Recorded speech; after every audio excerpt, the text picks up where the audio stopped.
안녕하세요, 처치제로원입니다. 저희는 이제 오늘 게스트를 두고 처음 촬영을 하게 되었는데 저희만의 어떤 애찬 모임으로 시작을 해보게 되었습니다. 네, 오늘 무알콜 와인과 마늘빵과 함께합니다. 오늘 게스트는 이제 박현규 형제.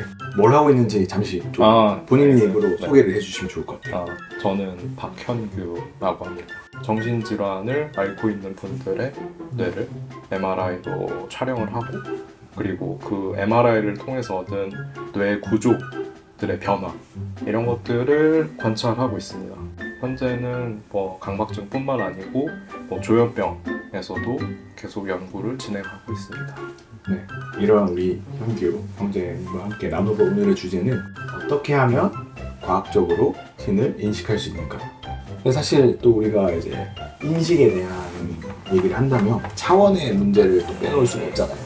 차원이라고 하면 우리는 이제 흔히 이제 3차원에 살고 있다고 생각을 하죠. 근데 기본적으로 N차원에 사는 존재는 N-1차원까지만 인식을 해요. 우리는 3차원에 사니까 2차원까지만 우리가 인식을 하는 거예요.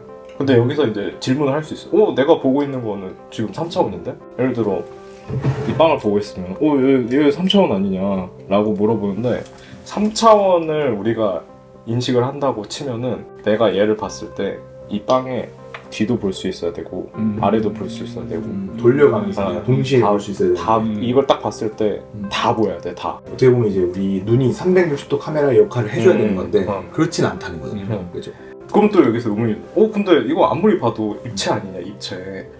입체는 뇌가 일으키는 착각에 불과해요. 우리는 2차원까지만 인식을 하는데 3차원의 존재잖아요. 그러니까 3차원을 살고 있다고 우리가 생각을 해야 되거든요.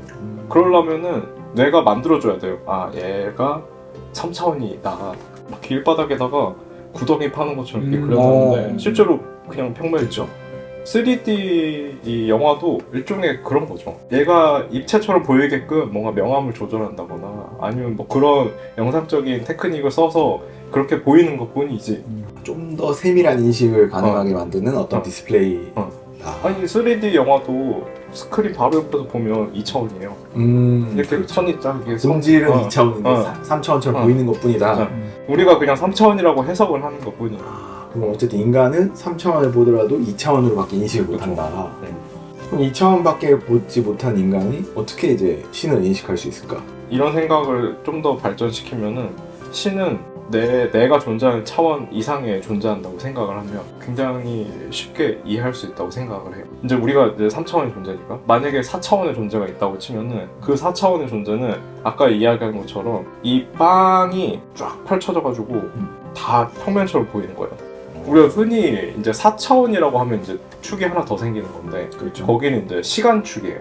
그러면 4차원의 존재는 공간으로부터는 자유롭지만 여전히 시간으로부터는 자유롭지 않아요. 지금 아마 이제 첨부된 광고가 나갈 건데 일본의 이제 지하철 광고예요. 지하철 광고. 이제 도쿄로 직통선이 연결된다라는 이제 내용의 광고인데, 그거를 이제 아빠와 딸의 어떤 이제 시간적인 여정을 보여주면서 가까워졌다, 이런 멘트를 날리면서 이제 의미를 주는 거거든요. 그래서 이 광고를 보면 어쨌든 그 똑같은 아빠와 딸이라는 존재이지만 이게 시간에 따라서 달라지는 모습들을 보이는, 이게 어떻게 보면 시간축을 볼 수 있는 그거를 샘플이잖아. 그거를 3차원의 존재인 인간이 어떻게든 구현해낸 거라고 하죠. 그렇죠. 이게 그 시간축까지 포함된다면, 만약에 내가 이 빵을 그렇게 인식을 한다고 치면은 얘가 우리가 아까 쪼개기 전에 그 모양까지도 4차원의 존재한테는 이게 다 없어지는 그 모양까지 다 보인다. 그쵸. 뭔가 이렇게 그냥 시간 순서대로 뭔가 벌어졌던 일들이 한꺼번에 이렇게, 아니 그거는 근데 5차원까지 올라가야 돼요. 그거 또 다르구나. 5차원이 되면 이제 시간축 이상으로 올라가는 거예요. 그럼 그 존재는 시간이 그 의미가 없어요. 과거, 현재, 미래의 개념이 거기서는 없어져. 왜냐면 시간 자체가 하나의 덩어리를 이렇게 딱 만들어지는 거죠. 그 존재는 1000년 전의 일이든 지금 당장의 일이든 같이 그냥 다 보여요, 한꺼번에. 어떻게 보이는지는 저희는 모르죠, 어떻게 인식하는지는. 아무튼 한꺼번에 그냥 다 보여요. 성경에도 그런 말이 있잖아요. 1000년이 하루 같고 하루가 1000년 같다. 하나님 믿겠나. 그래서 저는 약간 신은 하나님은 5차원에 존재하겠다. 5차원이 뭔지 모르겠지만 5차원 정도에는 있어야 성경에서 이야기하는 것들이 다 이해가 돼요. 예수님 너희 마음 안에 다 있고 어디 가나 다 있고 그거 다 5차원의 존재니까 가능. 어디 가나 다 있고 언제나 있고 그렇지. 과거에도 있었고 지금도 있고 이제와 영원히 영원히 그냥 뭐 함께. 맨날 똑같잖아. 그 존재는 시간까지도 초월해야 돼요. 그러면 너 5차원에 있어야 돼요. 그래서 적어도 5차원 이상에 계시겠구나. 그래서 우리가 못 보는 거예요. 볼 수가 없어요. 네. 그 인터스텔라 보면은 그게 딱 정확한데 인터스텔라에 5차원에 있잖아요.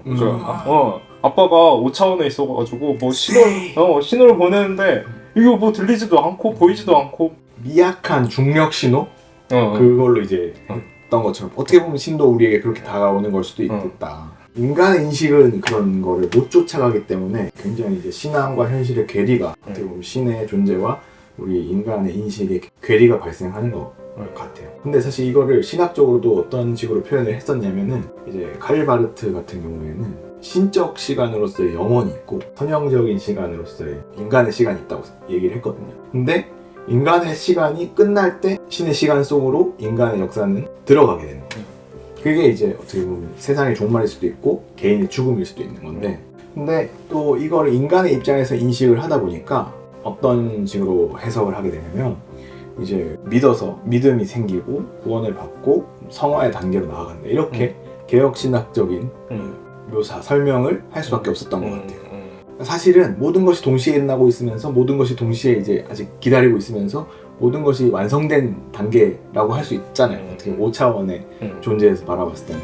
근데 인간은 선형적인 이런 시간을 살고 있다 보니까 내가 믿음이 생기고 그 다음에 구원을 받고 또 그 다음에 성화의 단계로 나아가고 어떤 영원의 삶으로 이제 회귀한다, 뭐 이런 식으로 이제 받아들일 수 있는 것 같은데, 이런 인식이 어떻게 보면은 그 인간의 인식이라는 한계 속에 좀 갇혀있는 설명이 아닌가.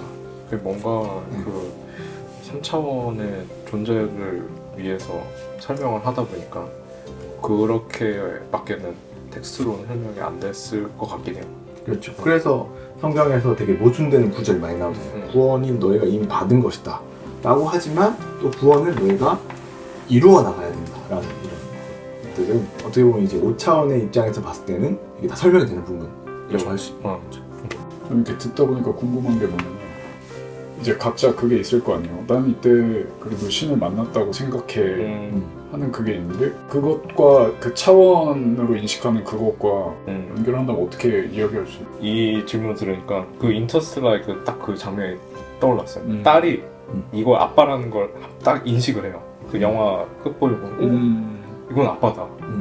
계속 어디에서나 다 존재를 하지만 우리는 사실 3차원의 세상에 살고 있기 때문에 그분 입장에서는 언제나지만 우리는 아닐 수도 있거든요. 근데 그 딸이 아빠의 존재를 인식하는 것처럼 그게 뭔가 하나님을 만나는 포인트가 아닐까. 어쨌든 5차원의 존재는 항상 우리와 함께 있지만 3차원의 우리로서는 한순간으로 인식을 하게 되는 그쵸. 것이다. 왜냐면 우리는 그렇게밖에 인식을 못해요, 사실. 근데 또 이런 거를 좀 더 이제 인간의 인식 수준을 좀 높이면은 시간을 통해서 이제 신을 인식할 수도 있을 것 같아요. 왜냐면 우리는 사실 3차원에 존재하는 이제 존재이지만, 우리가 이제 이런 공간에 존재하는 존재이지만 우리라는 존재는 4차원적인 삶을 살아가고 있는 거예요. 시간 축을 따라서 가는 거가 아닐까요? 시간 축을 따라가는 거죠. 따라가는 건데 이제 거기로부터는 자유롭지 못하니까 4차원의 존재라면 시간 여행이 가능하겠죠. 근데 우리 지금의 우리로서는 시간 여행을 할 수 없으니까. 저는 이제 약간 그래도 그런 부분이 있잖아요. 인간이 시간 여행은 할 수 없지만 자기가 이제 살아온 시간에서 기억만큼은 이제 약간의 여행 같은 걸 비슷하게 할 수 있지 않나. 또 이런 생각도 들거든요. 그거는 가능하죠. 그러니까 인식의 범위를 시간으로 좀 넓혀보면은, 예전에는 내가 이랬었는데 그때 하나님이 없다, 신이 없다라고 생각했었던 때가 있었고, 근데 이 시간을 겪고 어떤 사건과 상황을 맞닥뜨리게 되면서 신을 점차적으로 인식해 나갈 수 있는 그런. 근데 성경도 좀 그런 것 같아요. 원래는 이제 이스라엘 사람들이 하나님 모르고 어떻게 보면 창조 이래로 하나님이랑 관계를 잘 맺지 못하다가 점점 이제 뭐 아브라함을 통해서 또 믿음의 뭐 가족들이 생기고 뭐 이렇게 쭉쭉쭉 자라나잖아요. 지파도 자라나고 출애굽도 하고 뭐 왕국도 세웠다가 뭐 멸망도 당하고 그러다가 이제 예수님 만나고 이렇게 쭉 오는 과정 속에 하나님이 등장하는 거고 그렇죠. 만날 수 있는 거니까. 네. 우리는 어쩔 수 없이 그 과정을 겪어야 되는 거일지도 몰라요. 그래서. 솔직히 저는 그렇게 신을 인식하는 그게 지금 들으면서도 계속 그거 되게 개인마다 계속 다 다르겠다 뭔가 결국 그 개인 한 사람의 해석에 달려있겠다 맞아요. 예, 이런 생각이 좀 계속 들거든요. 어떤 사람은 이 일을 통해서 신이 있다라고 생각하고 근데 반대로 또 어떻게 생각하면 어떤 사람은 이 일이 있기 때문에 이거 없는 거 아니야? 막 이렇게 생각하기도 하고 저는 그렇거든요. 저는 그게 이제 이랬을 때 신이 그래도 있다라고 좀 생각이 들 때가 있고 이런 일이 벌어지면 뭐 하는 거야? 왜 이렇게 안 나서? 되게 일어나서는 안 될 일들이 막 일어나고 누군가 상처를 받고 막 이러잖아요. 맞아. 그랬을 경우에 이렇게까지 어떤 사람이 힘들고 어려운 상황에 처한 그것들 막 보면은 그게 너무 힘들어요. 즉 더더군다나 그 성경이라는 데서 나오는 그 신은 사랑하기를 원한다, 뭐 정의롭기를 원한다, 뭐 그렇다고 하는데 그게 사실상 실현이 안 되는 그런 상황들이 내가 볼 때 크게 벌어지니까 삶 가운데 많이 일어나죠. 제가 이제 배운 대로 얘기해 보자면 좀 그런 것 같아요. 이제 없다 싶다가도 있다 싶기도 하고 있다 싶다가도 없다 싶잖아요. 맞아. 결국 우리가 시간을 인간의 한계인 시간 속에 갇혀서 그 시간을 다 밟아봐야 되는 것 같아요. 그리고 결국 내 삶의 끝에서 반추해 봤을 때 있었구나 없었구나 또 이렇게 깨닫는 순간이 있지 않을까. 그때 있었구나. 그때 없다고 했었는데 있었구나. 계셨구나. 이럴 수도 있고 그때는 내가 이게 하나님 뜻인 줄 알았는데 아니었구나. 이럴 수도 있고. 그렇죠? 우리는 항상 착각하면서 사는 것 같아요. 그래서 뭔가 항상 깨어있으라고 이야기를 하는 게 그 포인트인 것 같아요. 그렇죠. 이거 선형적인 시간으로 봤을 때는 있다가도 없다가도 막 이거 왔다 갔다 한단 말이에요. 근데 사실은 그 모든 시간 안에 다 스며들어 있단 말이죠. 그렇죠. 신은.